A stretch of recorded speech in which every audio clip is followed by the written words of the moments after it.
And welcome to the online platform of Springboard Academy. तो हम discuss कर रहे थे जून 2025 के करंट अफेयर्स को, और जहां से हमने पिछली लेक्चर में छोड़ा था तो वहीं से पिकअप करते हैं, शुरू करते हैं। तो जून 2025 में दिए गए जो भी नेशनल लेवल के प्रमुख पुरस्कार हैं उनको सबसे पहले देखेंगे एक एक करके। और उनमें सबसे पहला पुरस्कार है बाल साहित्य पुरस्कार 2025।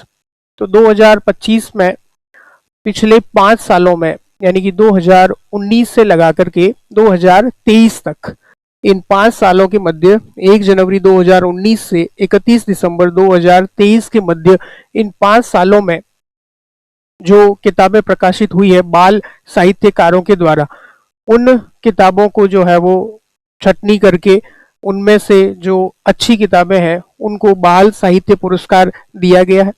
संस्कृति मंत्रालय, भारत सरकार की जो मंत्रालय है, उसके द्वारा ये पुरस्कार दिया जाता है और इसकी एक स्वायत्त शासी संस्था है साहित्य अकादमी। तो साहित्य अकादमी के द्वारा बाल साहित्य पुरस्कार 2025 दिया गया है, ये हमें याद होना चाहिए। 24 भाषाओं के अंदर में दिया जाता है, 24 भाषाओं के लेखकों को जो है वो पुरस्कृत किया जाता है और इस पुरस्कार के अंतर्गत 50,000 रुपए की सम्मान राशि प्रदान की जाती है और एक ताम्र फलक प्रदान किया जाता है। तो बाल साहित्य पुरस्कार के बारे में मोटा मोटा देखें तो भारत सरकार का जो संस्कृति मंत्रालय है उसके द्वारा ये प्रदान किया जाता है और संस्कृति मंत्रालय की जो संस्था है साहित्य अकादमी के द्वारा प्रदान किया जाता है। जो पिछले 5 सालों में प्रकाशित होने वाली प्रमुख पुस्तकें हैं उनमें से उनको शॉर्टलिस्ट करके जो है वो ये अवार्ड दिया जाता है, जिसमें इस वर्ष 2025 में जो है वर्ष 2019 से लगा करके 2023 तक इसके मध्य जो पहली बार प्रकाशित होने वाली किताबें हैं उन्हें दिया गया है और कुल 24 भाषाओं के लेखकों को दिया जाता है। तो वैसे तो 24 भाषाओं के लेखकों को दिया जाने वाला पुरस्कार है ये, लेकिन हम इनमें से जो कुछ प्रमुख भाषाएं हैं उनमें से किन किन लेखकों को ये प्रदान किया गया उनके बारे में देख लेते हैं, जहां जहां से एग्जाम में सवाल बनने की संभावना रहती है। तो अगर हम बात करें कुछ प्रमुख भाषाओं की, तो सबसे पहले अगर इंग्लिश में देखें तो इंग्लिश में किताब है दक्षिण south Indian myths and fables रीटोल्ड।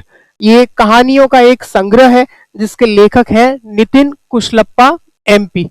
तो नितिन कुशलप्पा एमपी के द्वारा कहानियों का एक संग्रह लिखा गया है जिसका नाम है दक्षिण south Indian myths and fables रीटोल्ड।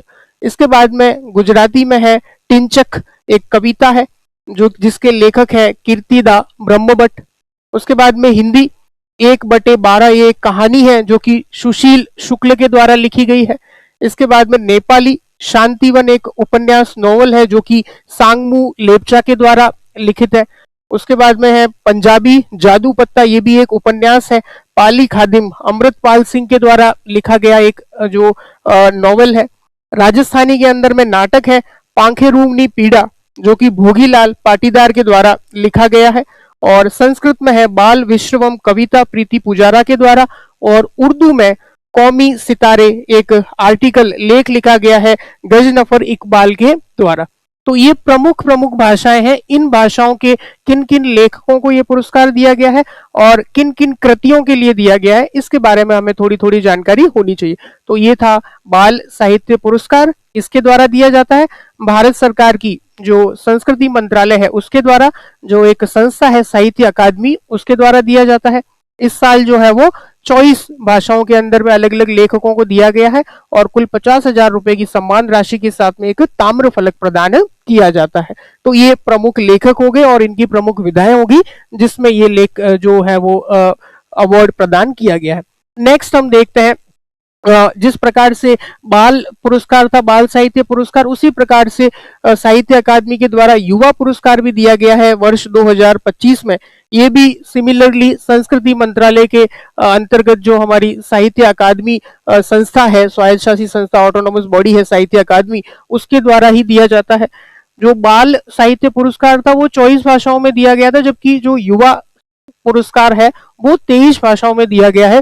Dogra जो भाषा है उसमें इस साल का पुरस्कार प्रदान नहीं किया गया है और इस पुरस्कार के लिए भी 50,000 रुपए और ताम्र फलक जो है वो प्रदान किया जाता है। तो बेसिक जो डेटा है फैक्ट्स हैं वो सेम है बाल साहित्य पुरस्कार के लिए भी और युवा पुरस्कार के लिए भी। इसके अंदर में हम देखें प्रमुख जो किन किन लेखकों को ये पुरस्कार दिया गया है, तो इंग्लिश के अंदर में देखें तो किताब जो है वो सिद्धार्थ भगवान बुद्ध के ऊपर में लिखी हुई है, the boy who became the Buddha, एक उपन्यास है जो कि लिखा है अद्वैत कोटरी नाम के उपन्यासकार ने। इसके बाद में गुजराती में है नरसिंह टेकरी, निबंध है मयूर खाबड़ू के द्वारा लिखा गया है। हिंदी में कविता है फिर उगना जो कि पार्वती तिर्की के द्वारा लिखी गई है। नेपाली में है जून को आंसू, कविता है सुभाष ठकुरी के द्वारा लिखी गई है। पंजाबी के अंदर में है गर्ल्स हॉस्टल, कविता है मनदीप औलख के द्वारा लिखी गई है। राजस्थानी में एक कविता है अंतस्र आंगणे, क्या नाम है कविता का? अंतस्र आंगणे, और ये लिखी गई है पूनम चंद गोदारा जी के द्वारा। उसके बाद में संस्कृत में है पारिभाषिक शब्द स्वरारस्यम, धीरज कुमार पांडे के द्वारा एक आलोचना लिखी गई है। और उर्दू में है मजहरुल हक तारीख आजादी हिंद, नेहा रुबाब के द्वारा एक नॉवल लिखा गया है। तो ये प्रमुख प्रमुख किताबें किन किन भाषाओं में लिखी गई है, उनके लेखक कौन कौन है ये हमें पता होने चाहिए। और स्पेशली इंग्लिश, हिंदी और राजस्थानी, ये तीन भाषाओं के बारे में तो हमें जानकारी होनी ही चाहिए। तो इंग्लिश में कौन से उपन्यास को दिया गया है? Siddharth the boy who became Buddha, और ये किसने लिखा है? अद्वैत कोटरी ने लिखा है। हिंदी के अंदर में फिर उगना कविता है जो कि पार्वती तिर्की के द्वारा लिखी गई है। और राजस्थानी में है कविता अंतस्र आंगणे जो कि पूनम चंद गोदारा जी के द्वारा लिखी गई है। तो ये दो पुरस्कार हो गए हमारे साहित्य अकादमी, बाल साहित्य पुरस्कार देख लिया हमने और युवा पुरस्कार देख लिया। इसके बाद में हम अगला पुरस्कार देखते हैं। डिजिटल भुगतान पुरस्कार 2024-25 के लिए वित्त मंत्रालय के वित्तीय सेवा विभाग, डिपार्टमेंट ऑफ फाइनेंशियल सर्विसेज के द्वारा प्रदान किया जाता है। और किस लिए प्रदान किया जाता है? जो भी डिजिटल उपलब्धियां हैं, कौन कौन से ऐसे प्लेटफॉर्म्स हैं जिन्होंने डिजिटल सेवाओं के लिए जो है वो अच्छा काम किया, उपलब्धियां प्राप्त की है, उनके लिए अलग अलग जो है वो कैटेगरीज बनाई गई है, जैसे डिजिटल भुगतान, लेन देन, मर्चेंट अधिग्रहण वगैरह वगैरह। इन सब उपलब्धियों के अंदर में शीर्ष प्रदर्शन करने वाले बैंकों को 10 पुरस्कार दिए जाते हैं। इसी के साथ में 3 श्रेणियां हैं जिसमें अलग अलग, जैसे थर्ड पार्टी एप्लीकेशन के अंदर में, डिजिटल भुगतान में और इंफ्रास्ट्रक्चर और तकनीकी सेवा प्रदाता में जो फिनटेक है 11, उनको पुरस्कार प्रदान किए गए हैं। तो इनमें प्रमुख प्रमुख पुरस्कार कौन कौन से हैं वो हम देख लेते हैं कि किन किन श्रेणियों में किन किन को जो है वो प्रमुख पुरस्कार प्रदान किए गए। तो सार्वजनिक क्षेत्र में बैंक है पंजाब नेशनल बैंक, पीएनबी को जो है वो ये पुरस्कार दिया गया। निजी क्षेत्र में जो सबसे बड़ा बैंक है हिंदुस्तान का, एचडीएफसी बैंक निजी क्षेत्र का, उसको दिया गया है। स्मॉल फाइनेंस में इक्विटास को दिया गया है। उभरते हुए थर्ड पार्टी ऐप में व्हाट्सएप को दिया गया है। उभरते हुए थर्ड पार्टी ऐप में आपने अब देखा होगा व्हाट्सएप में आपके यदि कोई क्यूआर कोड या स्कैनर आता है तो तुरंत व्हाट्सएप से भी जो है वो पेमेंट करने की सर्विसेज अब प्रारंभ कर दी गई है। तो इसीलिए जो थर्ड पार्टी है, इमर्जिंग थर्ड पार्टी ऐप में व्हाट्सएप को ये डिजिटल भुगतान पुरस्कार जो है वो दिया गया है। डिजिटल भुगतान स्वीकृति अवसंरचना के लिए फोन पे को दिया गया है, जिसका सबसे ज्यादा शेयर है डिजिटल भुगतान जो यूपीआई का जो मार्केट है उसमें। तकनीकी सेवा प्रदाता में माइंडगेट को दिया गया है। विशेष उल्लेख में सार्वजनिक क्षेत्र में केनरा बैंक और निजी क्षेत्र में यस बैंक को जो है वो ये अवार्ड प्रदान किया गया है। तो ये प्रमुख प्रमुख जो क्या है बैंक है उसका हमें पता होना चाहिए कि कौन कौन से जो है वो किस किस को कौन से पुरस्कार दिए गए। नेक्स्ट है राष्ट्रीय ई गवर्नेंस पुरस्कार के अंतर्गत विशेष श्रेणी बनाई गई है। ये विशेष श्रेणी उन ग्राम पंचायतों के लिए बनाई गई है जिन्होंने डिजिटल जो है नवाचार करने में अच्छा काम किया है। ग्राम पंचायतों का समकक्ष पारंपरिक स्थानीय निकायों में सेवा वितरण को विस्तृत बनाने के लिए जमीनी स्तर की पहल नामक एक नई पुरस्कार श्रेणी प्रदान की गई है राष्ट्रीय ई गवर्नेंस पुरस्कार के तहत।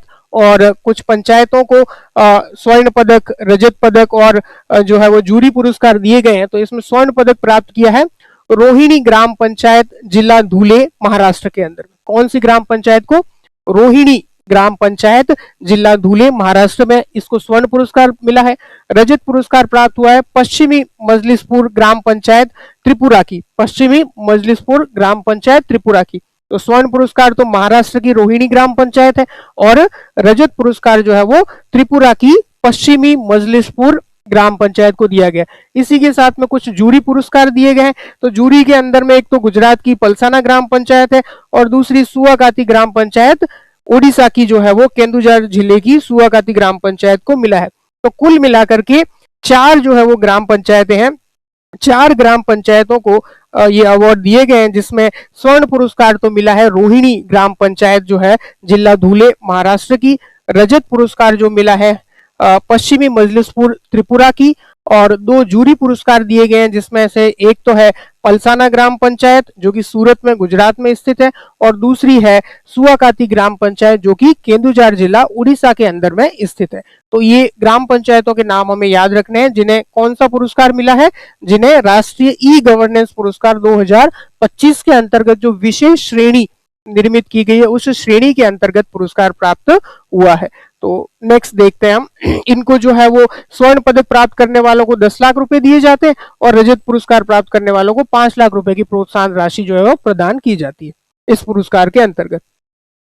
नेक्स्ट पुरस्कार है श्रीमद शंकर देव पुरस्कार। ये जो है वो असम का एक सर्वोच्च सांस्कृतिक पुरस्कार है और शास्त्रीय नृत्यांगना है डॉक्टर सोनल मानसिंह, इनको दिया गया है। ये उन व्यक्तियों को दिया जाता है जिन्होंने सांस्कृतिक क्षेत्र में कोई अच्छी उपलब्धि हासिल की हो। तो हमें इसमें केवल एक पुरस्कार का नाम याद रखना है, श्रीमद शंकर देव पुरस्कार, और दिया किसे गया है, डॉक्टर सोनल मानसिंह को दिया गया है। और किस लिए दिया गया है, असम के जो है ये है, कहाँ का पुरस्कार है, असम का है, सांस्कृतिक क्षेत्र का सर्वोच्च पुरस्कार है। और किस लिए दिया गया, इन्होंने कला संस्कृति के क्षेत्र में अपना योगदान दिया है, शास्त्रीय नृत्य के क्षेत्र में अपना अभूतपूर्व योगदान दिया है, इस वजह से इनको ये श्रीमद शंकर देव पुरस्कार जो है प्रदान किया गया है। नेक्स्ट अवार्ड देखते हैं हम। नेक्स्ट अवार्ड एक फिल्म को दिया गया है जिस फिल्म का नाम है देसी ऊन। फिल्म का क्या नाम है, देसी ऊन, जिसके निर्माता है जो फिल्म मेकर है वो है सुरेश एरियात। कौन है, सुरेश एरियात। इस फिल्म को फ्रांस का जो एनएसी इंटरनेशनल एनिमेशन फेस्टिवल हुआ था 2025 में, उसमें सर्वश्रेष्ठ कमीशन फिल्म का पुरस्कार मिला है। फ्रांस के एनएसी इंटरनेशनल एनिमेशन फेस्टिवल 2025 में सर्वश्रेष्ठ बेस्ट कमीशन फिल्म का जो है वो अवार्ड मिला है। Best commission film at the NAC international animation festival 2025, और ये फेस्टिवल हुआ कहाँ था, फ्रांस में हुआ था। और ये फिल्म किसकी है, ये निर्माता कौन है, सुरेश एरिया जो है वो इस फिल्म के निर्माता है। और भी अलग अलग जगह इनको जो है वो खिताब मिला हुआ है। तो कांस फेस्टिवल के अंदर में भी कांस लायंस 2025 की क्राफ्ट लायंस कैटेगरी के अंदर में ये फिल्म जो है वो शॉर्ट लिस्ट हुई है। तो इस तरीके से इस फिल्म का नाम हमें ध्यान रखना है कि देसी ऊन क्या है, एक फिल्म है जिसके फिल्म मेकर कौन है, सुरेश एरियात है, और इसको जो है वो फ्रांस के अंदर में एनएसी इंटरनेशनल एनिमेशन फेस्टिवल 2025 में बेस्ट कमीशन फिल्म का अवार्ड प्राप्त हुआ है। तो ये देसी ऊन नाम याद रखना हमें, जो कि क्या है, ये एक फिल्म है। नेक्स्ट जो है वो कुछ पुरस्कार दिए गए, रक्षा अलंकरण डिफेंस सेरेमनी जो हर साल दिए जाते हैं। तो ये जो है वो केवल नाम याद रख लें कि इस तरीके से जो है वो तटरक्षक बल को, बीआरओ को, और इनको जो है वो परम विशिष्ट सेवा मेडल वगैरह दिए जाते हैं। आगे चलते हैं हम इसी में, नौसेना को भी इसी तरीके से जो है वो दिए जाते हैं। बस नौसेना प्रमुख का नाम आप याद रख लीजिएगा, एडमिरल दिनेश के त्रिपाठी जी जो है वो कौन है, हमारे नौसेना के प्रमुख है वर्तमान में। और इसके बाद में हम नेक्स्ट देखते हैं संकल्प से सिद्धि इंफ्रास्ट्रक्चर सम्मान। संकल्प से सिद्धि जो इंफ्रास्ट्रक्चर सम्मान है वो इनलैंड वाटरवेज अथॉरिटी है भारत की, inland waterways authority of India, जो कि भारत के ministry of ports, shipping and waterways के अंडर आती है। और इस इनलैंड जो वाटरवेज अथॉरिटी है, इन्होंने एक जल मार्ग विकास परियोजना पर काम किया है, जो कि बेसिकली गंगा नदी पर है, जो हमारा राष्ट्रीय जल मार्ग है 1 नंबर। उस जल मार्ग पर लगभग जो है वो 1390 किलोमीटर लंबा जो जलमार्ग बनाया गया है, जो कि उत्तर प्रदेश में वाराणसी से शुरू होता है और पश्चिम बंगाल के हल्दिया तक जो है वो विस्तृत है।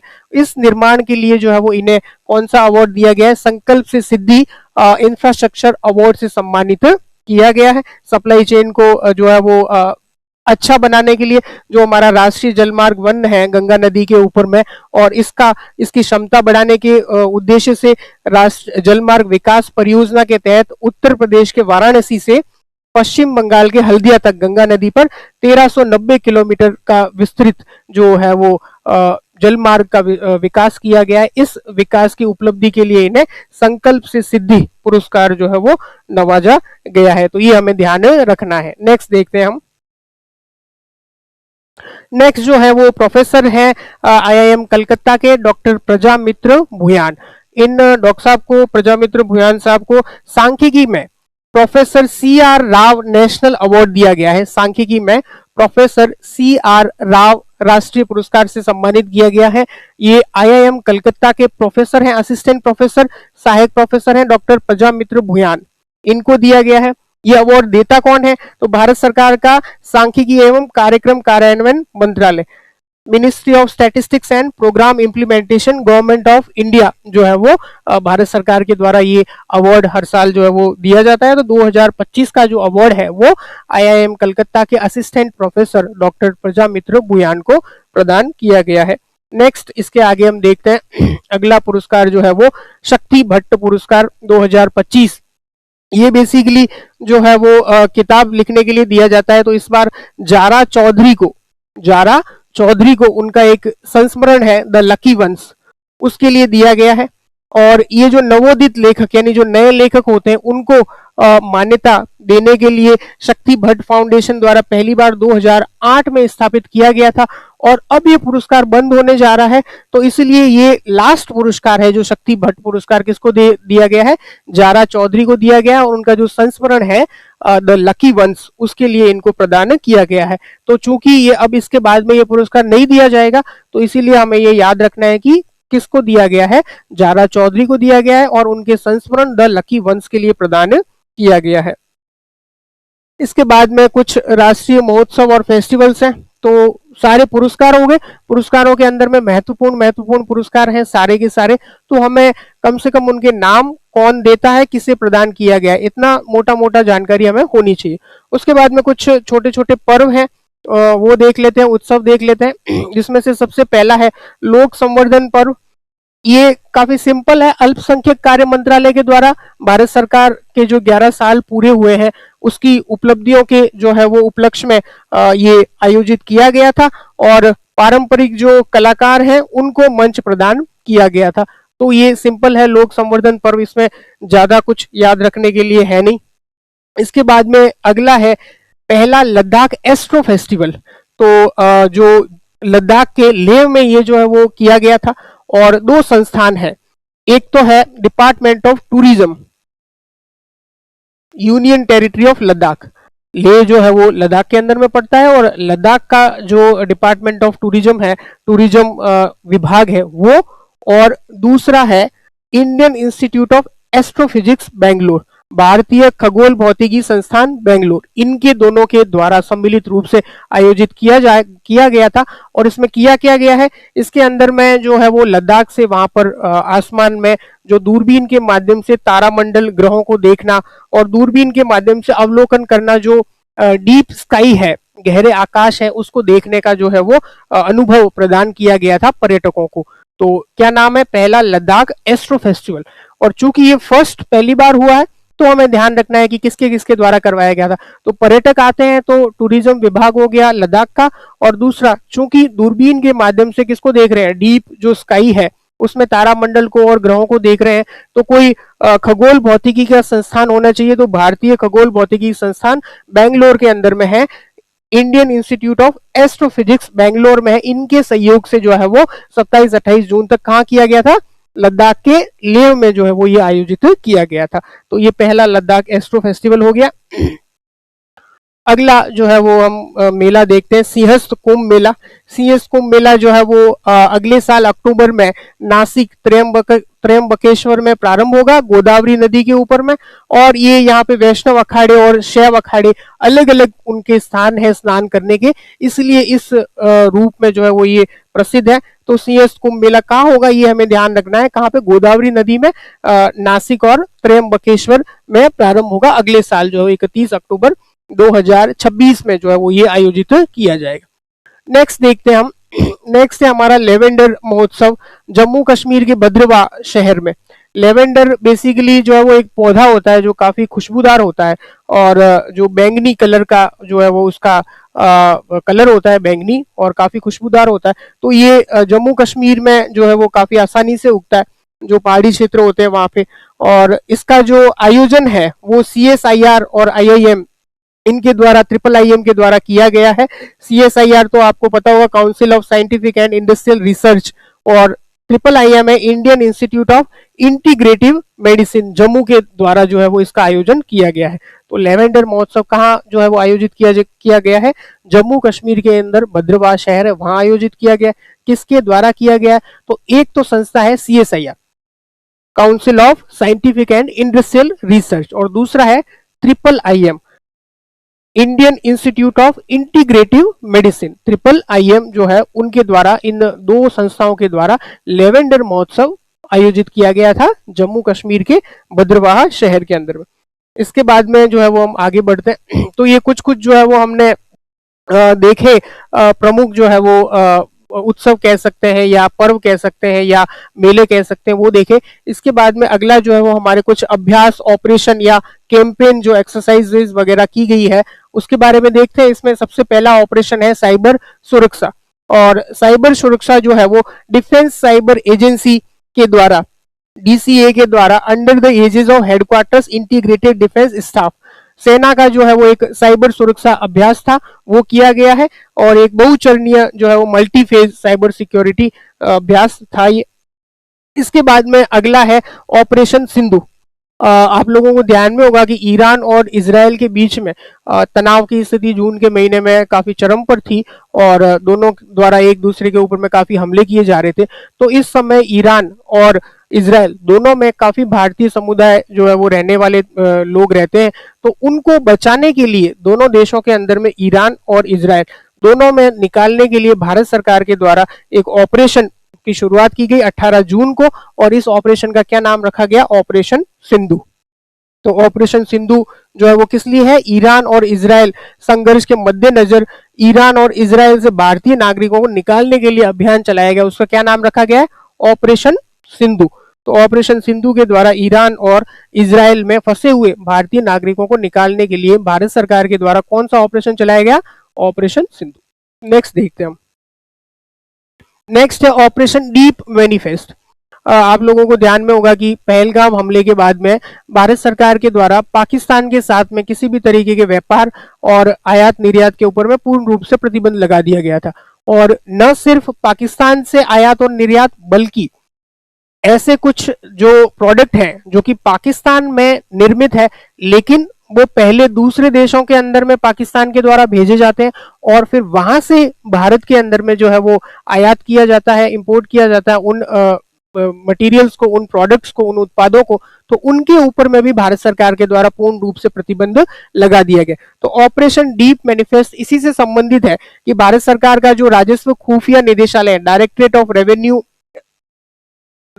Of revenue intelligence, government of India, इन्होंने देखा कि भाई दुबई है, UAE है, इनके माध्यम से पाकिस्तान में तैयार की गई सामग्रियों के अवैध आयात हो रहा है। तो इसको रोकने के लिए एक ऑपरेशन चलाया गया जिसका नाम है ऑपरेशन डीप मैनिफेस्ट। तो नाम याद रह जाएगा, ऑपरेशन डीप मैनिफेस्ट। डायरेक्ट आयात निर्यात तो पहले से ही प्रतिबंधित था, लेकिन कुछ सामान जो है वो पाकिस्तान में तैयार करके दुबई है, UAE है, यहाँ पे भेज दिया जाता था, और वहां से भारत के लोगों को जो है वो आयात के लिए भेजा जाता था। लेकिन उसको भी रोकने के लिए भारत सरकार की डायरेक्टरेट ऑफ रेवेन्यू इंटेलिजेंस के द्वारा एक ऑपरेशन चलाया गया जिसका नाम है ऑपरेशन डीप मैनिफेस्ट। तो ऑपरेशन सिंधु किस लिए था? सिंधु तो था ईरान और इजराइल के मध्य जो संघर्ष हुआ है, तो उसमें जो है वो भारतीयों को निकालने के लिए। और ऑपरेशन डीप मैनिफेस्ट पाकिस्तान में जो तैयार निर्मित सामग्रियां हैं उनके आयात को रोकने के लिए कौन सा ऑपरेशन चलाया गया? Operation deep manifest. तो ये दो मेन ऑपरेशन है तो जो जून 2025 के अंदर में इंपॉर्टेंट थे। इसके बाद में हम नेक्स्ट देखते हैं पर्यावरण के बारे में। तो पर्यावरण के बारे में सबसे पहले जो है वो न्यूज है काजीरंगा नेशनल पार्क। तो न्यूज तो ये है कि काजीरंगा नेशनल पार्क का जो एरिया है वो बढ़ा दिया गया है, तो वो तो इंपॉर्टेंट है, चलो ठीक है। लेकिन हमें ये ध्यान रखना है कुछ बातें कि ये है कहाँ। तो सबसे पहले तो कहाँ पर है? ये असम में है। असम में है। और दूसरा यहाँ पे एक सींग वाला गैंडा जो है वो मिलता है, जो कि लुप्त प्राय स्थिति के अंदर में है। वर्तमान में लगभग 2500-2600 के करीब जो है वो इसकी संख्या बची है। तो एक सींग वाला गेंडा कहाँ पे मिलता है? काजीरंगा नेशनल पार्क है भारत का, वहां पर मिलता है। और काजीरंगा नेशनल पार्क कहाँ स्थित है? असम में स्थित है। तो ये न्यूज इस तरीके से हमारे लिए इंपॉर्टेंट हो जाती है। नेक्स्ट देखते हैं हम, भारत का पहला इंटीग्रेटेड ई वेस्ट इको पार्क जो है वो दिल्ली सरकार के द्वारा उत्तर पश्चिम दिल्ली के होलंबी कला के अंदर में स्थापित किया जाएगा। और इसके द्वारा जो है वो प्रति वर्ष जो है वो 51,000 मीट्रिक टन ई कचरे को संसाधित करने की जो है क्षमता विकसित की गई है। ई वेस्ट क्या होता है? जितने भी इलेक्ट्रॉनिक डिवाइसेज हैं वो हर साल पुराने होते चले जाते हैं, तो उनको प्रोसेस करने के लिए ई वेस्ट को जो है वो इको पार्क बनाया गया है कि भाई कैसे इंटीग्रेटेड ई वेस्ट को रिसाइकल किया जाएगा। तो इसके लिए दिल्ली की जो है वो Delhi state industrial and infrastructure development corporation है, और ये इनके साथ में जो है वो 15 साल के लिए ये मॉडल तैयार किया गया है। और इस जो 15 साल के हिसाब से ये जो है वो पहला देश का एकीकृत ई वेस्ट इको पार्क जो है वो स्थापित किया जाएगा। तो हमें ये बात याद रखनी है कि भारत का पहला इंटीग्रेटेड ई वेस्ट इको पार्क कहाँ स्थापित किया गया है? तो दिल्ली के उत्तर पश्चिम दिल्ली के होलंबी कला में स्थापित किया गया है। तो ये बात हमें ध्यान में रखनी है। नेक्स्ट देखते हैं हम, नेक्स्ट न्यूज है इंटरनेशनल बिग कैट अलायंस की पहली बैठक जो है वो भारत के नई दिल्ली के अंदर में आयोजित की गई, जिसकी अध्यक्षता मंत्री जी श्री भूपेंद्र यादव के द्वारा जो है वो की गई। इसके अंदर में सर्वसम्मति से जो इंटरनेशनल बिग कैट अलायंस है उनके अध्यक्ष और महानिदेशक डायरेक्टर जनरल के रूप में भी श्री भूपेंद्र यादव को अनुमोदित जो है वो किया गया। और इसमें जो है वो 9 देशों के जो है वो प्रतिनिधि मंडल की भागीदारी जो है वो थी, ये सारे देश हैं। और इंटरनेशनल बिग कैट अलायंस की अगर बात करें तो जो प्रमुख 7 जो हमारे बिग कैट्स हैं उनकी जो है वो संरक्षण के लिए 7 जो बिग कैट्स हैं उनके संरक्षण के लिए उनमें कौन कौन से आते हैं? तो इनमें जो है वो आते हैं tiger, lion, leopard, snow leopard, cheetah, jaguar और प्यूमा। इन 7 जो प्रजाति है जो कि लुप्त होने की कगार पर है, और ये प्रजाति मुख्य रूप से जो उपमहाद्वीप है, भारतीय उपमहाद्वीप, वहां पर मिलती है। तो इन प्रजातियों के संरक्षण के लिए जो है वो भारत सरकार के द्वारा एक इंटरनेशनल बिग कैट अलायंस का निर्माण किया गया है, जिसमें 95 रेंज देशों के द्वारा सहमति दी गई है। और गठबंधन के अंदर में 95 रेंज कंट्रीज जो है वो शामिल है इसमें। और भारत सरकार के द्वारा जो हमारा मंत्रालय है, पर्यावरण, वन और जलवायु परिवर्तन मंत्रालय, इसके तहत जो राष्ट्रीय बाघ संरक्षण प्राधिकरण है उसको जो है वो इसके तहत आदेश निकाला गया, इसकी स्थापना की गई। और इसका मुख्यालय जो है वो कहाँ पर है? भारत में है। तो भारत जो है वो इन 7 बिग कैट्स जो है वो इनकी संरक्षण के लिए, सुरक्षा के लिए लगातार काम कर रहा है। आगे जो है वो हम देखते हैं, तो वैश्विक स्तर पर ये जो 7 जो है बाघ, शेर, तेंदुआ, हिम तेंदुआ, चीता, जैगुआर और प्यूमा, इनके संरक्षण के लिए जो देशों के साथ में साझा रूप से कार्य करने के लिए, इनके संरक्षण के लिए इनके बीच में सहयोग और तालमेल को सुविधाजनक बनाने के लिए जो है वो इंटरनेशनल बिग कैट अलायंस की स्थापना की गई है। नेक्स्ट देखते हैं घड़ियाल प्रजाति संरक्षण कार्यक्रम। तो घड़ियाल जो है वो चंबल नदी का जो एरिया है और चंबल की सहायक नदियां हैं, जैसे गेरुआ हो गई, और एक और नदी है जिसका नाम है राप्ती नारायणी, नेपाल वाली जो आती है वो। तो इन नदियों के अंदर में घड़ियाल पाए जाते हैं। और इनमें से जो उत्तर प्रदेश के बहराइच के करतनिया घाट में गेरुआ नदी में घड़ियाल के 7 बच्चे छोड़कर घड़ियाल प्रजाति संरक्षण कार्यक्रम का शुभारंभ किया गया। किनके द्वारा? उन्हीं मंत्री जी के द्वारा, भूपेंद्र यादव जी के द्वारा। और भारत के अंदर में देखें तो वैश्विक जो घड़ियाल की आबादी है उसका 77% कहाँ पे निवास करता है?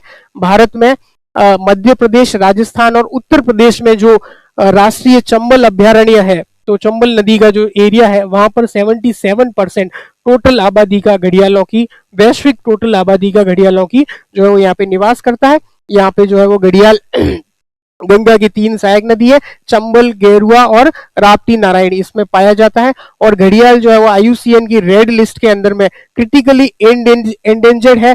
और हमारा जो वन्य जीव संरक्षण अधिनियम है 1972, उसकी अनुसूची 1 में, शेड्यूल 1 के अंदर में जो है वो इनको शामिल किया गया है।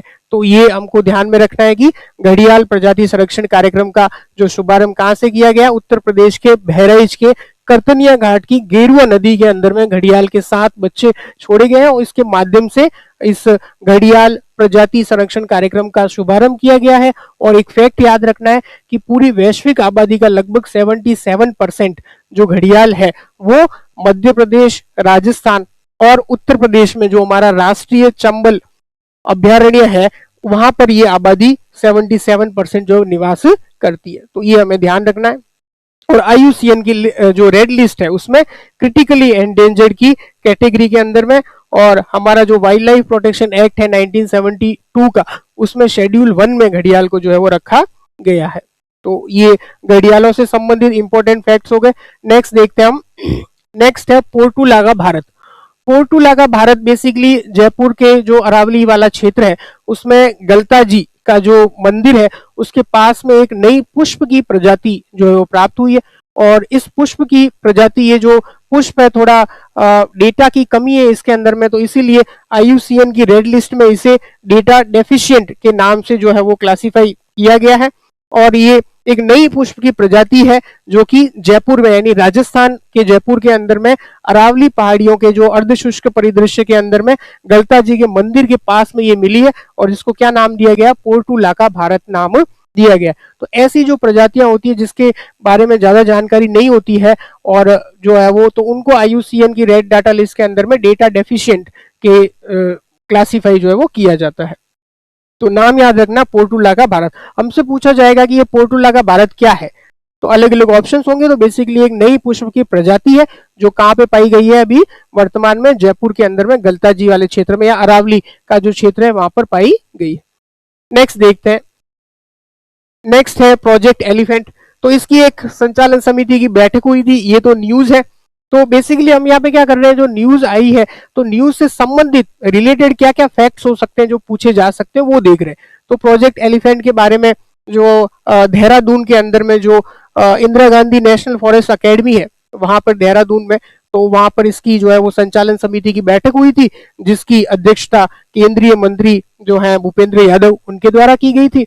और प्रोजेक्ट एलिफेंट 1991-1992 के अंदर में जलवायु परिवर्तन मंत्रालय जो है हमारा पर्यावरण, वन और जलवायु परिवर्तन मंत्रालय, इसमें सेंट्रल स्पॉन्सर्ड जो स्कीम है उसके तहत जो है वो एक योजना के रूप में प्रारंभ किया था जिसका उद्देश्य वही है कि हाथियों की सुरक्षा करना, हाथियों के गलियारों की सुरक्षा करना, मानव और हाथियों का जो संघर्ष होता है उसको उनमें कमी लाना और हाथियों की सुरक्षा करना। तो ये सब, इन सब उद्देश्यों के साथ में जो है वो ये हमारा प्रोजेक्ट एलिफेंट जो है वो लागू किया गया था। और वर्तमान के अंदर में 22 स्टेट और यूनियन टेरिटरीज हैं जिसमें ये प्रोजेक्ट एलिफेंट चलाया जा रहा है।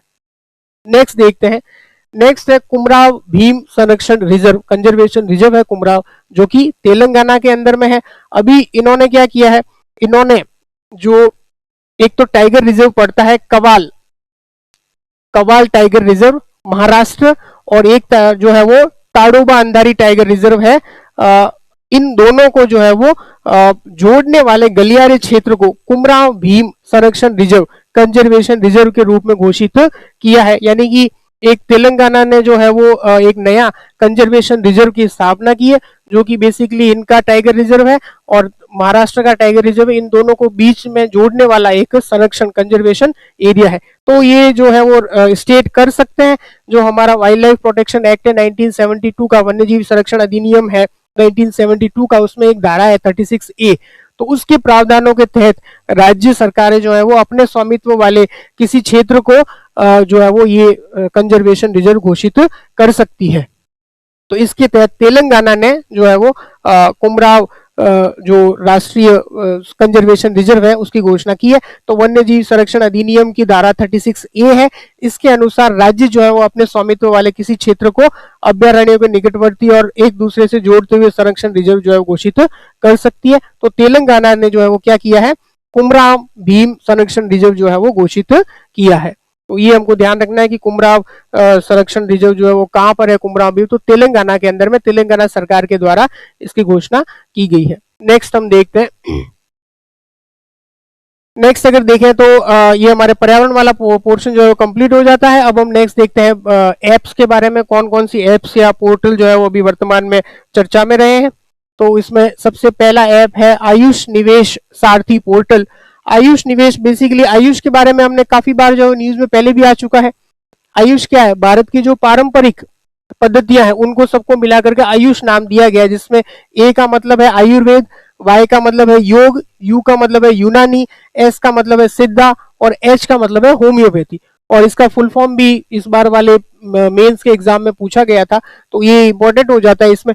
तो इन पारंपरिक जो शैलियां हैं भारत की, तो इन पारंपरिक जो चिकित्सा पद्धतियों में निवेश लाने के लिए एक समर्पित निवेशक केंद्रित डिजिटल प्लेटफॉर्म बनाया गया है।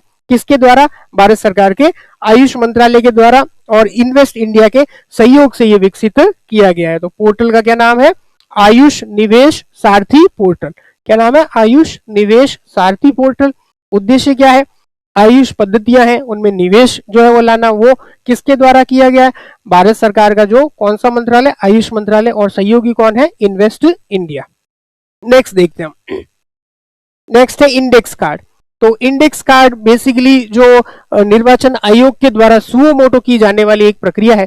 इंडेक्स कार्ड बेसिकली जो बहुत सारे सांख्यिकी डेटा होते हैं जो कि निर्वाचन के बाद में जारी किए जाते हैं, मतदान होने के बाद में, इलेक्शन का रिजल्ट आ जाने के बाद में जारी किए जाते हैं विधानसभा के क्षेत्र के लिए और लोकसभा क्षेत्रों के लिए, जिसमें विधानसभा क्षेत्र के या लोकसभा क्षेत्र के कैंडिडेट के बारे में, बूथ्स के बारे में, कितने वोट पड़े, उन जो टोटल वोट्स पड़े उनमें मेल वोटर कितने थे, फीमेल वोटर कितने थे, मेल वोटर्स का जो है वो परसेंटेज कितना हुआ वो निकालते हैं, फिर फीमेल का वोटर्स परसेंटेज निकालते हैं, विनिंग कैंडिडेट को कितना परसेंटेज जो है वोट मिले या टोटल वोट्स कितने मिले, जो सेकंड नंबर पर आया उसको कितने वोट मिले, इस तरीके से पूरा क्लासिफिकेशन किया जाता है, उसको बोलते हैं इंडेक्स कार्ड।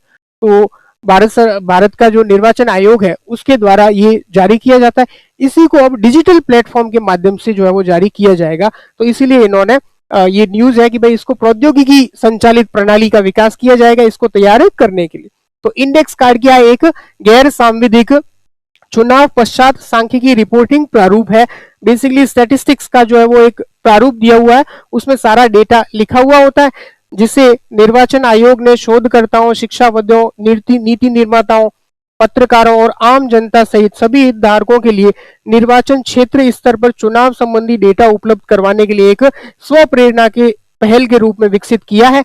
और लोकसभा के लिए लगभग 35 इंडिकेटर्स होते हैं और विधानसभा के लिए 14 इंडिकेटर्स होते हैं, जिनके आधार पर रिपोर्ट तैयार की जाती है। और इनके अंदर में सब कुछ विवरण होता है कि पार्लियामेंट्री कॉन्स्टिट्यूएंसी है या असेंबली कॉन्स्टिट्यूएंसी वार मतदाताओं का विवरण, टोटल मतदाता है कितने, फिर उसके बाद में मतदान केंद्र कितने हैं, क्षेत्रवार मतदाताओं की संख्या, महिला मतदाताओं की भागीदारी, राज्य दलों की जो परफॉर्मेंस है या आरयूपीपी रजिस्टर्ड जो अनरिकॉग्नाइज्ड पॉलिटिकल पार्टीज हैं उनकी परफॉर्मेंस कैसी रही, जो विजयी उम्मीदवार है उनका विश्लेषण, और अलग अलग जो है वो आंकड़े इसके अंदर में रहते हैं। इसका संक्षिप्त विवरण रहता है ताकि जनता जो है वो पूरा एक एनालिसिस कर सके कि किस क्षेत्र के अंदर में क्या क्या जो है वो राजनीतिक गत्यात्मकताओं के अंदर में विश्लेषण किया जा सकता है कि क्या क्या चीजें जो है वो की गई है। पॉलिटिकल जो हम कह सकते हैं कि जो पॉलिटिकल डेमोग्राफी के बारे में, राजनीतिक जो जनांकीकी है उसके बारे में भी इसके माध्यम से जाना जा सकता है। तो ये इंडेक्स कार्ड को अब क्या करेंगे, अब इसको टेक्नोलॉजी ड्रिवन बना देंगे, टेक्नोलॉजी ऐप के माध्यम से देखा जा सकेगा। तो ये इंडेक्स कार्ड के बारे में हो गया। इसके बाद में अगला हम देखते हैं, अगला है waste picker enumeration app. Bharat सरकार के द्वारा एक नमस्ते योजना चलाई जाती है। नमस्ते योजना का फुल फॉर्म है national action for mechanised sanitation ecosystem. इसके द्वारा बेसिकली जो है वो भारत सरकार में इस योजना के अंदर में जो वेस्ट पिकर, कचरा बीनने वाले जो लोग हैं उनको भी शामिल किया गया है और उनका सामाजिक उत्थान करने के लिए जो है वो ये वेस्ट पिकर एन्यूमरेशन ऐप बनाई गई है। इसमें करेंगे क्या, इसमें जो भी कचरा बीनने वाले लोग हैं उनको आइडेंटिफाई किया जाएगा, उनको प्रॉपर आईडी कार्ड दिया जाएगा, उनको उनकी सुरक्षा के लिए जो भी उपकरण होने चाहिए, पीपीई किट होने चाहिए, ग्लव्स होने चाहिए, वो दिया जाएगा। और कचरा संग्रहण करने का जो प्रोसेस होता है, कैसे क्लासिफाई करना है सारे कचरे को और कैसे एकत्रित करना है, उसकी ट्रेनिंग की दी जाएगी। फिर सामाजिक सुरक्षा की योजनाएं, जैसे उनका बीमा किया जाएगा। तो इस तरीके से उनके जीवन को बेहतर बनाने के लिए वेस्ट पिकर एनुमरेशन ऐप बनाई जाएगी। और इसमें ये नमस्ते योजना के तहत ये काम किया जा रहा है। कचरा बीनने वालों की प्रोफाइलिंग की जाएगी। इसके लिए एक डिजिटल एप्लीकेशन है। जो 5 जून को पर्यावरण दिवस आता है, उस अवसर के ऊपर में सामाजिक न्याय एवं अधिकारिता मंत्रालय के द्वारा लॉन्च किया गया था। सोशल जस्टिस एंड एम्पावरमेंट जो मिनिस्ट्री है भारत सरकार की, उसके द्वारा जो है वो इसका लॉन्च किया गया था। नमस्ते योजना है national action for mechanised sanitation ecosystem, केंद्रीय क्षेत्र की योजना है। ये भी जो है वो हमारे सामाजिक न्याय अधिकारिता मंत्रालय, और दूसरा है अर्बन एंड हाउसिंग मिनिस्ट्री, आवासन एवं शहरी कार्य मंत्रालय, इनके द्वारा संयुक्त रूप से जो क्या किया जा रहा है, कार्यान्वयन किया जा रहा है।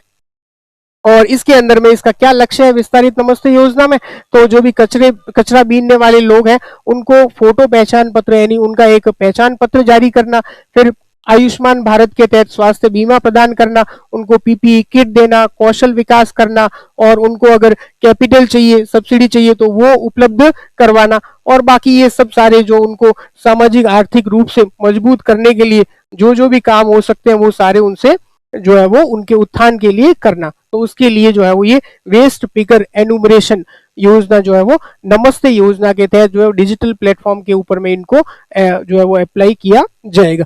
नेक्स्ट जो है वो हम देखते हैं, नेक्स्ट है सी केयर्स।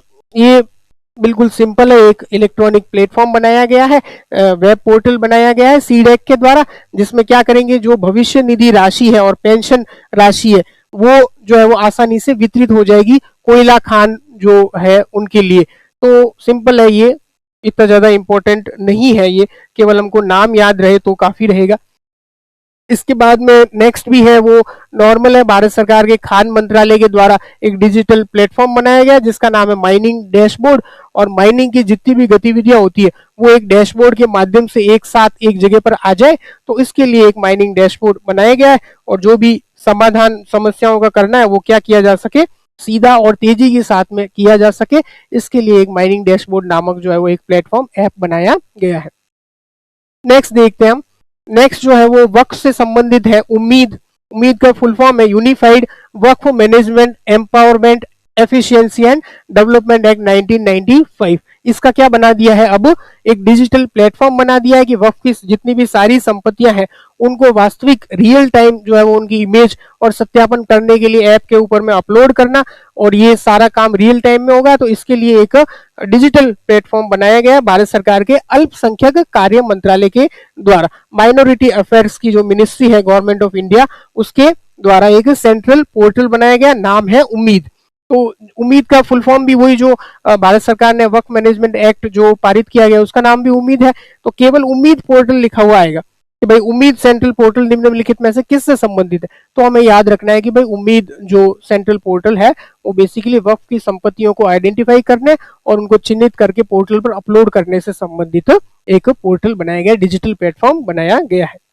नेक्स्ट देखते हैं हम, नेक्स्ट है GOI stats. GOI stats basically सांख्यिकी और कार्यक्रम क्रियान्वयन मंत्रालय के अंतर्गत एक जो है वो मोबाइल एप्लीकेशन है, और इसका उद्देश्य यही है कि जो सांख्यिकी एवं कार्यक्रम कार्यान्वयन मंत्रालय है उसके द्वारा जितने भी स्टैटिस्टिक्स जारी किए जाते हैं वो अलग अलग ऐप्स पर न देख करके केवल एक ऐप पर सारे डेटा जो भी भारत सरकार की ministry of statistics and programme implementation जो है मंत्रालय, उसके द्वारा एक ही एप्लीकेशन के ऊपर में सारे डेटा जो है मिल जाए, उसके लिए एक मोबाइल एप्लीकेशन तैयार किया गया है जिसका क्या नाम है, जीओआई स्टैट्स। क्या नाम है, जीओआई स्टैट्स। तो ये नाम हमें ध्यान रखना है। इन एप्स में बेसिकली हमसे नाम केवल जो क्या करवा सकता है, मैच करवाएगा कि ये कहाँ पे जो है वो नाम आ सकता है। या फिर मेंस में लिखना है आपको तो कोई भी डिजिटल इनिशिएटिव के बारे में लिखना है कि भारत सरकार के द्वारा कौन कौन से डिजिटल इनिशिएटिव लिए गए हैं, तो आप वेस्ट पिकर एन्यूमरेशन ऐप के बारे में लिख सकते हो, आप उम्मीद सेंट्रल पोर्टल के बारे में लिख सकते हो, आप जीओआई स्टैट्स के बारे में लिख सकते हो। तो ये हमारा जो मेंस के अंदर में पॉइंट ऑफ व्यू से ये इसका यूज हो सकता है। इसके बाद में ये हमारे पोर्टल और एप्स जो है वो समाप्त होते हैं। इसके बाद में हम नेक्स्ट देखते हैं रिपोर्ट्स और इंडाइसेस जो सूचकांक है उसके बारे में कि कौन कौन से रिपोर्ट सूचकांक जो है वो इम्पोर्टेंट है। तो सबसे पहला जो है वो सस्टेनेबल डेवलपमेंट गोल्स जो national indicator framework progress report आई है 2025 की। तो 29 जून को जो सांख्यिकी दिवस था उस दिवस पर जो है वो ministry of statistics and programme implementation के द्वारा ये जारी की गई है। और जो 17 एसडीजी गोल्स हैं जो कि यूनाइटेड नेशंस के द्वारा जारी किए गए उनकी प्रगति को मापने के लिए और उसकी निगरानी करने के लिए भारत सरकार के द्वारा ये जो है वो इंडिकेटर निकाले गए हैं। तो इसमें बहुत सारे अलग अलग जो है वो इंडिकेटर्स है। ये तो बेसिकली 17 के 17 गोल्स है, ये याद होने चाहिए हमें 17 के 17 गोल्स, ताकि किसी बड़े सवाल के अंदर में अगर हमको इंट्रोडक्शन लिखना है, मान लीजिए गरीबी के बारे में लिख रहे हैं या भूखमरी के बारे में लिख रहे हैं या शिक्षा के बारे में लिख रहे हैं या जेंडर इक्वलिटी के बारे में लिख रहे हैं, तो हम इस बात से शुरू कर सकते हैं कि भाई ये जो बात है वो इस सतत विकास लक्ष्य के इस पॉइंट के अंदर लिखा हुआ है। जैसे कि गरीबी के बारे में लिख रहे हैं तो पहला जो वो एसडीजी गोल्स है वो नो पॉवर्टी के ऊपर में है। इसी तरीके से अगर जेंडर इक्वलिटी के बारे में लिख रहे हैं, लैंगिक समानता के बारे में लिख रहे हैं, तो कह सकते हैं कि जो एसडीजी 5 है वो किससे संबंधित है, लैंगिक समानता से संबंधित है। इसी प्रकार से अगर हम सस्टेनेबल सिटीज एंड कम्युनिटीज के बारे में लिख रहे हैं तो एसडीजी 11 हो सकता है। समुद्र के बारे में लिख रहे हैं तो लाइफ बिलो वाटर एसडीजी 14 है। तो इससे शुरुआत करते हैं तो थोड़ा अच्छा इंपैक्ट पड़ता है कि एसडीजी गोल्स से हम जो है वो लिखना शुरू कर रहे हैं। तो इसके अंदर में काफी बहुत सारे निष्कर्ष दिए गए हैं। तो निष्कर्ष को हमने जो है वो एक टेबल के रूप में लिख दिया है कि भाई ये एक साथ हमको समझ में आ जाए।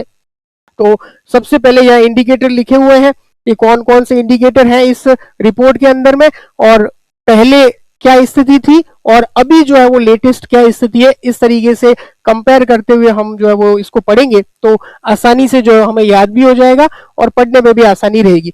तो जो सोशल प्रोटेक्शन सिस्टम है उसमें 2016 में 22% जनसंख्या जो है वो कवर हुआ करती थी, जो कि अब बढ़ करके कितनी हो गई है, लगभग 65% के करीब, 64.3% के करीब जनसंख्या जो है वो सोशल स्कीम्स के दायरे के अंदर में कवर होने लग गई है। तो इसका मतलब ये है कि पहले भारत की कुल जनसंख्या का 22%, 2016 तक 22% जनसंख्या सामाजिक सुरक्षा प्रणालियों के अंदर में कवर हुआ करती थी, जो कि 2025 में बढ़कर के इसका जो संख्या है वो 64.3% तक हो गया है। तो पहली बात तो इन्होंने ये बोला है।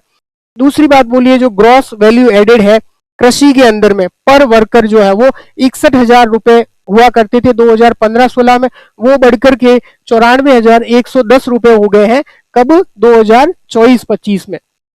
तो ये जीवीए जो है वो एग्रीकल्चर में पर वर्कर जो बढ़ा है उसके बारे में है। फिर percentage of people using improved drinking water source in rural areas, यानी कि ग्रामीण क्षेत्रों के अंदर में अच्छा साफ शुद्ध पानी पीने वाली जनसंख्या का परसेंटेज 2015-16 में 94.57% हुआ करता था, अब वो बढ़कर के 99.62% 2024-25 के अंदर में हो गया है। और renewable energy share in total installed electricity generation percentage में देखें कि कुल जो हमारी इंस्टॉल कैपेसिटी है इलेक्ट्रिसिटी जनरेशन की, उसमें नवीनीकृत ऊर्जा जो रिन्यूएबल एनर्जी का कितना शेयर उसमें है, तो 2015-16 में जो है वो 16% बिजली जो है वो रिन्यूएबल एनर्जी से प्राप्त की जाती थी, और वो परसेंटेज अब 2024-25 में बढ़कर के 22% जो है वो हो गया है। और अगला देखें install renewable energy generating capacity watts per capita, यानी कि प्रति व्यक्ति जो है वो रिन्यूएबल एनर्जी जनरेटिंग कैपेसिटी कितनी है, तो 2014-15 के अंदर में 64 वॉट हुआ करता था पर पर्सन, और अभी बढ़कर के 156.31 वॉट पर पर्सन जो है वो हो चुका है electricity generation through install renewable energy. Next देखते हैं हम।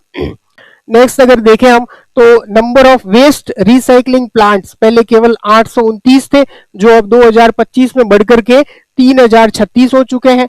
पहले जो हमारे स्टार्टअप्स थे वो केवल 453 थे, अब जो बढ़कर के 34,000 2024 के अंदर में 34,000 से ज्यादा स्टार्टअप्स हो चुके हैं। गिनी कोफिशिएंट देखें अगर रूरल एरियाज के अंदर में, गिनी कोफिशिएंट के बारे में आप जानते होंगे कि ये असमानता को जो है वो बताने वाला एक कोफिशिएंट होता है, जिसके अंदर में अगर 0 इंडिकेट करता है कि पूर्ण रूप से समानता है और 1 जो है वो इंडिकेट करता है कि पूर्ण रूप से असमानता है। तो अगर हम देखें तो पहले गिनी कोफिशिएंट ज्यादा हुआ करता था, 2011-12 में 0.283 यानी कि असमानता ज्यादा थी, और गिनी कोफिशिएंट अब 0.237 यानी कि 283 से कम हो गया ये, यानी कि असमानता भी क्या हो गई है, कम हो गई है। इसी तरीके से अर्बन एरियाज के एक्सपेंडिचर के अंदर में, खर्च के अंदर में अगर गिनी कोफिशिएंट की बात करें तो पहले 0.363 हुआ करता था, और जो कि अब कम होकर के कितना हो गया है, 0.284 हो गया है, यानी कि ये भी क्या हुआ है, असमानता के अंदर में, खर्च में, एक्सपेंडिचर में, हाउस होल्ड एक्सपेंडिचर के खर्च के अंदर में असमानता क्या हुई है, कम हुई है। और एमिशन इंटेंसिटी की बात करें तो कितनी कमी हुई है, तो 2020 की तुलना में 2025 में जो एमिशन इंटेंसिटी है उसमें 36% की कमी जो है वो देखी गई है। तो ये सारे इंडिकेशन जो है वो जो हमारा एसडीजी गोल्स है, नेशनल इंडिकेटर फ्रेमवर्क रिपोर्ट आई है 2025 की, और ये किसके द्वारा जारी की जाती है, ministry of statistics and programme implementation के द्वारा जारी की जाती है। ये कुछ प्रमुख इसके जो है वो रिपोर्ट्स थी। इन रिपोर्ट्स के बारे में आप जो है वो कहीं पे कोट भी कर सकते हैं कि भाई जो एसटीजी गोल्स की नेशनल इंडिकेटिव फ्रेमवर्क रिपोर्ट में ये बातें जो है वो बताई गई है, तो ये आप कोट भी कर सकते हैं कहीं पर कोई क्वेश्चन की आंसर की शुरुआत करनी हो तो, और डायरेक्टली भी पूछा जा सकता है कि भाई नेशनल इंडिकेटिव फ्रेमवर्क रिपोर्ट के अंदर में निम्नलिखित में से कौन से कथन सत्य है। और इन्हीं 4 जो हमने देखे इंडिकेटर्स, इसमें से 4 स्टेटमेंट पूछ लिए जाएंगे और कंपैरिजन करवा लिया जाएगा कि भाई कौन सा स्टेटमेंट सही है, कौन सा स्टेटमेंट गलत है। तो ये हमारा फ्रेमवर्क रिपोर्ट होगी। इसके बाद में अगला जो है वो हम देखते हैं हमारा जो सांख्यिकी एवं कार्यक्रम कार्यान्वयन मंत्रालय है उसकी उसी के द्वारा ये और कुछ फैक्ट्स जो है वो दिए गए हैं।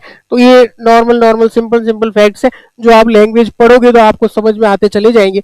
अपन अगला नेक्स्ट पढ़ते हैं। नेक्स्ट जो है वो कृषि एवं जो संबंध क्षेत्र है उससे संबंधित एक सांख्यिकी रिपोर्ट, मूल्य के उत्पादन के मूल्य पर एक सांख्यिकी रिपोर्ट, वही हमारा मिनिस्ट्री ऑफ जो है वो स्टैटिस्टिक्स एंड प्रोग्राम इंप्लीमेंटेशन के द्वारा नेशनल स्टैटिस्टिक्स ऑफिस जो एनएसओ के द्वारा ये रिपोर्ट जारी की गई है। और इसके अंदर में जो प्रमुख जो दिए गए हैं इंडिकेटर्स, उसके अंदर में अगर हम देखें तो ये सांख्यिकी रिपोर्ट किसके द्वारा जारी की गई है, ये हमारा एनएसओ जो है वो राष्ट्रीय सांख्यिकी कार्यालय, नेशनल स्टैटिस्टिक्स ऑफिस जो है, और ministry of statistics and programme implementation, ये मंत्रालय, इसके द्वारा ये रिपोर्ट जारी की गई। रिपोर्ट का नाम है सांख्यिकी रिपोर्ट, किस पर, कृषि एवं संबद्ध क्षेत्रों के ऊपर में।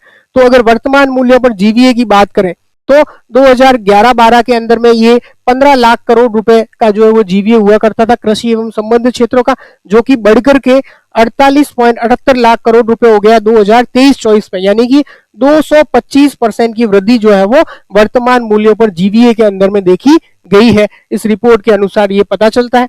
और क्या क्या दिया गया है रिपोर्ट के अंदर में, और रिपोर्ट के अंदर में जीवीओ की बात की गई, ग्रॉस वैल्यू आउटपुट की बात की। जीवीए तो होता है ग्रॉस वैल्यू एडेड और जीवीओ होता है ग्रॉस वैल्यू आउटपुट। क्या फर्क होता है दोनों के अंदर में, मान लीजिए कोई कार कंपनी है और उसने जो है वो मान लीजिए 10 करोड़ रुपए का बिक्री की है, टोटल 10 करोड़ रुपए की बिक्री की है, तो ये तो इसका माना जाता है जीवीओ, ग्रॉस वैल्यू आउटपुट।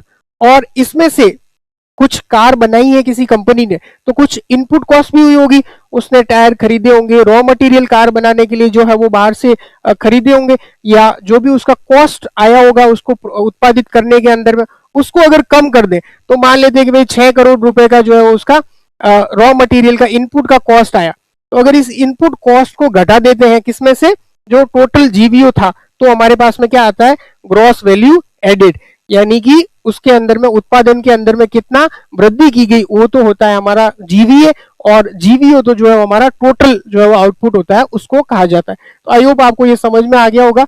और 2011-12 के अंदर में जीवीओ जो है वो 19 लाख करोड़ रुपए था, जो कि बढ़कर के 2023-24 के अंदर में 29 लाख करोड़ रुपए हो गया, जिसके अंदर में 54.6% की वृद्धि जो है वो देखी गई। तो आप नंबर भी देख रहे होंगे कि जीवीए से ज्यादा कौन सा है, जीवीओ होना भी है। क्यों, क्योंकि जीवीओ में से हम क्या घटा देंगे, इनपुट कॉस्ट घटा देंगे, तब जाकर के हमको क्या मिलेगा, जीवीए मिलेगा। इसी तरीके से जो है वो इसमें से जो है हम इनपुट कॉस्ट घटा देंगे तो हमें क्या मिलेगा, हमारा जीवीए जो है वो मिलेगा। तो नेक्स्ट देखते हैं हम कृषि एवं संबद्ध क्षेत्रों के अंदर में जीवीओ के अंदर में हिस्सा अगर देखें तो कृषि के अंदर में हम देखते हैं संबद्ध क्षेत्रों में ये सारी चीजें आती है, फसल आती है, पशुधन है, वानिकी है और मत्स्य पालन है, ये सारे क्षेत्र आते हैं।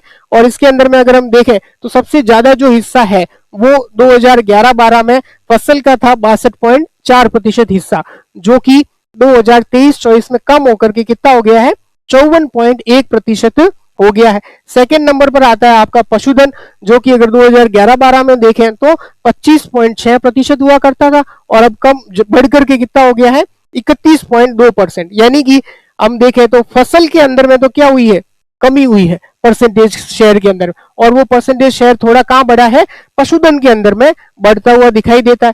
तीसरा अगर हम वानिकी के बारे में देखें तो वानिकी लगभग उतना ही है, पहले 7.8% था, 0.1% कम होकर के 7.7% हो गया है। और मत्स्य पालन में बढ़ोतरी हुई है, 4.2% था और अब बढ़कर के लगभग 7% के करीब हो गया है। तो अगर ट्रेंड देखें तो फसल का जो कंट्रीब्यूशन है वो कम हुआ है, पशुधन का बढ़ा है, वानिकी का कम हुआ है और मत्स्य पालन का बढ़ा है। तो 2011-12 के अंदर में कृषि एवं संबद्ध क्षेत्रों में अलग अलग क्षेत्रों का जो योगदान था वो इस प्रकार से था, जो कि 2023-24 में इस प्रकार का हो गया है। तो ये बेसिकली जो है वो कृषि एवं संबद्ध क्षेत्रों से जो उत्पादन के मूल्य पर जो स्टैटिस्टिक्स रिपोर्ट थी उसके बारे में हमने थोड़ा बहुत देखा। और इसके अंदर में आगे हम देखें तो 5 राज्यों का अनाज के जीवियों के अंदर में योगदान देखें तो ये 5 राज्य जो है वो 53% जो है वो कंट्रीब्यूट करते हैं। कौन कौन से राज्य हैं, उत्तर प्रदेश, मध्य प्रदेश, पंजाब, तेलंगाना और हरियाणा। तो ये 5 राज्य जो है वो अनाज का जो जीवीओ है, टोटल जीवीओ के अंदर में केवल इन 5 राज्यों का योगदान 50% से ज्यादा का है, और उसमें अकेले उत्तर प्रदेश का जो है वो 17.2% योगदान है। ये ऐसा रिपोर्ट ये जो है वो बताती है। तो इसके अंदर में हमने देखा कि जो कृषि से संबंधित कृषि एवं संबंधित क्षेत्रों से संबंधित जो उत्पादन मूल्य पर सांख्यिकी रिपोर्ट है, जो कि किसके द्वारा जारी की गई है, सांख्यिकी एवं कार्यक्रम क्रियान्वयन मंत्रालय जो है हमारा, उसका जो ऑफिस है एनएसओ, उसके द्वारा जारी की जाती है। इसमें हमने जीवीए और जीवीओ पर 2011-12 और 2023-24 पर कंपैरिजन किया, और अनाज के अंदर में कितना कितना कंट्रीब्यूशन किस किस राज्य का है वो हमने देखा। तो ये आप जो है वो डायरेक्ट भी पूछा जा सकता है, और इसको जो है आप कहीं पर मेंस के आंसर राइटिंग के अंदर में यूज भी कर सकते हो कि इस प्रकार की रिपोर्ट आई है, और इस प्रकार की रिपोर्ट के माध्यम से जो हम कह सकते हैं कि आगे का ट्रेंड किस प्रकार से चल रहा है। तो इसके बाद में हम आगे देखते हैं। आगे एक एनवी स्टेट्स इंडिया 2025 पर्यावरण सांख्यिकी रिपोर्ट है, एनएसओ के द्वारा जारी की जाती है। इसके अंदर में कुछ जो है वो पर्यावरण के बारे में कुछ बिंदु बताए गए हैं। उसमें सबसे पहला बिंदु तो ये है कि भाई जो वार्षिक तापमान है वो 2001 में 25.5 डिग्री सेंटीग्रेड था। कितना था, 25.05 डिग्री सेंटीग्रेड था। उससे बढ़कर के 2024 में कितना हो गया है, 25.74 डिग्री सेंटीग्रेड हो गया है। तो ये एक मुख्य बिंदु है। इसके बाद में मानसून का पैटर्न जो है वो लगातार बदल तो रहा है, लेकिन इसमें कोई स्पष्ट दीर्घकालिक वृद्धि या कमी का रुझान जो है वो देखने को नहीं मिलता है। और फिर कुछ प्रजातियों के बारे में लिखा हुआ कितना कितना है, तो ये फैक्ट्स हैं काफी। तो ये याद करना इतना कॉस्ट बेनिफिट एनालिसिस अगर करें तो इतना फ्रूटफुल नहीं होता है, तो इसलिए आप एक बार पढ़ करके छोड़ दीजिएगा। अगर हम आगे चलें तो अगला जो है वो हम देखें परफॉर्मेंस ग्रेडिंग इंडेक्स, शिक्षा मंत्रालय के द्वारा जो है वो ये जारी किया गया है। और शिक्षा के अंदर में राज्य और केंद्र शासित प्रदेश कैसा प्रदर्शित कर रहे हैं उनके लिए एक डेटा संचालित ढांचा है, और प्रमुख 6 क्षेत्र हैं और 73 इंडिकेटर है, और 1000 जो है वो इसका स्कोर रखा गया है। और इस स्कोर पर अलग अलग केंद्र शासित प्रदेशों और राज्यों की जो है वो रैंकिंग की जाती है। और अगर हम रैंकिंग के अंदर में देखें, सबसे पहले हम जो 6 प्रमुख क्षेत्र हैं उनके बारे में देख लेते हैं कौन कौन से हैं। सबसे पहला तो एक्सेस, पहुंच, कि भाई स्कूलों के अंदर में नामांकन कौन से राज्य में कौन से में कितनी है, उसके आधार पर ग्रेडिंग की जाती है। दूसरा, बुनियादी ढांचा एवं सुविधाएं, स्कूलों के अंदर में भौतिक संसाधन कितने हैं उसके बारे में देखा जाता है। समानता, जेंडर इक्वलिटी, जाति एवं सामाजिक समूहों के बीच में समान अवसर जो है वो उसके बारे में देखा जाता है। गवर्नेंस प्रोसीजर, नीति कार्यान्वयन और प्रबंधन के बारे में देखा जाता है। और इसके साथ ही लर्निंग आउटकम्स और teacher education and training, quality and training of teachers, स्कूलों के अंदर में शिक्षण एवं प्रशिक्षण, शिक्षकों की गुणवत्ता एवं प्रशिक्षण के बारे में जो है वो देखा जाता है। तो ये जो है वो प्रमुख हम देखें तो 6 जो है वो क्या है इसके डोमेन्स हैं, जिन डोमेन्स के आधार पर जो है वो राज्यों की और केंद्र शासित प्रदेशों की क्या की जाती है, रैंकिंग की जाती है। और अगर हम 10 ग्रेड के आधार पर देखें तो जो सर्वोच्च दक्ष है ये सबसे हाईएस्ट है, जिसकी रैंकिंग होती है 941 से 1000 अंक के बीच में होता है, तो उसको बोलते हैं सर्वोच्च दक्ष। उसके बाद में अंतिम ग्रेड जो है वो आकांक्षी 3 को रखा गया है, जो कि 401 से 460 अंक के बीच में जो स्कोर करता है उसको लास्ट पोजीशन के ऊपर में रखा गया है। तो अगर इसके निष्कर्ष देखें तो पहले जो 4 लेवल है उसके ऊपर में तो कोई है नहीं। और सबसे ऊपर कौन है, तो सबसे ऊपर चंडीगढ़ है जिसका स्कोर है 703, और ये ग्रेड है प्रचेष्टा यहां तक पहुंचने वाला। एकमात्र जो है वो राज्य या केंद्र शासित प्रदेशों के अंदर में केवल एक चंडीगढ़ ही है जो टॉप जो है वो टॉप किया है 703 अंकों के साथ में। राजस्थान देखें तो वो प्रचेष्ट 3 ग्रेड के अंदर में आता है, जिसके जो है वो अगर अंक देखें तो 549.5 है, और प्रचेष्ट ग्रेड 3 जो है वो 500 जो है वो 81 से 640 के अंदर में शामिल जो है वो राजस्थान हुआ है। 2022-23 के अंदर में 549.5 था, और 23-24 की बात करें तो 581.5 के साथ में प्रचेष्टा 3 के अंदर में जो है वो शामिल हो गया है। तो हमें ये 2 बातें याद रखनी है कि चंडीगढ़ तो टॉप पर है, राजस्थान किस में है, प्रचेष्टा ग्रेड 3 के अंदर में है।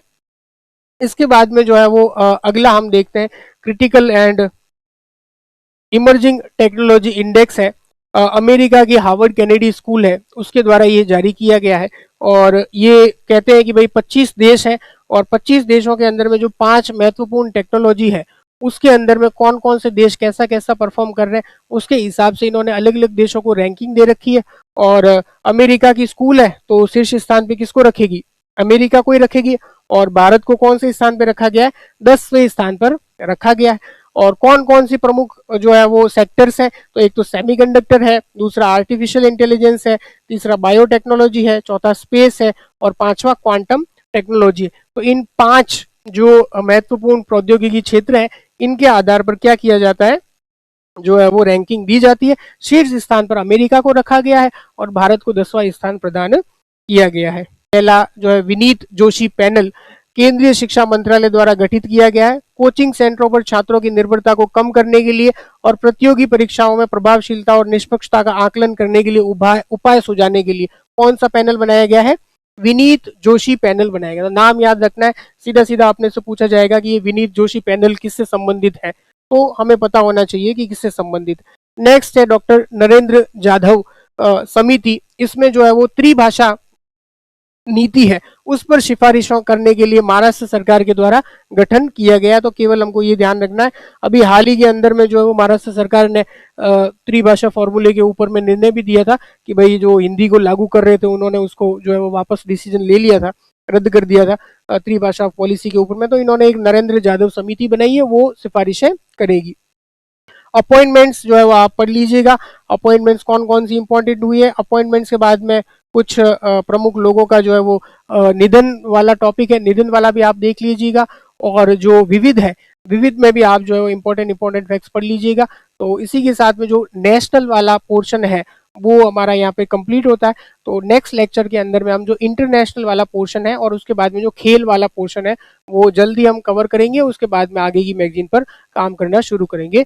आई होप आपको समझ में आया होगा ये सारा जो हम अपन ने पढ़ा वो लगातार पढ़ते रहिए। आरपीएससी लगातार वैकेंसियां निकाल रही है और करंट अफेयर्स का वेटेज और इम्पोर्टेंस आप सभी से कोई छुपा नहीं है, आप सभी बहुत अच्छे से जानते हैं। तो I wish you all the best, thank you so much.